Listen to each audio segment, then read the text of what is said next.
Tungod sa nasakang presyo sa produktong petrolyo ug bayranan sa kuryente, giawhag sa taga Department of Energy ang mga konsumidor nga magdaginot.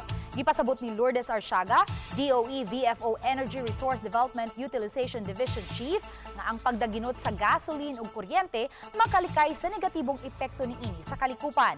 Gitugan ni Arsiaga nga aduna sila gipatuman nga Energy Efficiency and Conservation Act nga nagmando sa residential ug business sectors nga magdaginot og kuryente ug aron mas makadaginot sa gasolina, giawhag nila ang paggamit og electric vehicle ug nasugda na kini sa pipila ka mga government agencies. Pipila na usab ka lugar diri sa Visayas region ang aduna na electric vehicle charging station alang na sa mga electric cars. Mipaambit usab siya sa pipila ka mga pamaagi aron makadaginot sa enerhiya ilabi na sa kuryente.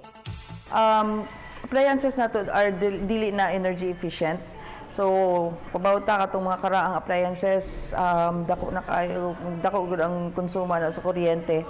Nya karon kung mamalit ta, may naa na po'y programa ta guide ang atong consumers to choose sa katong mga energy efficient appliances kay naatay gitawag na star rating.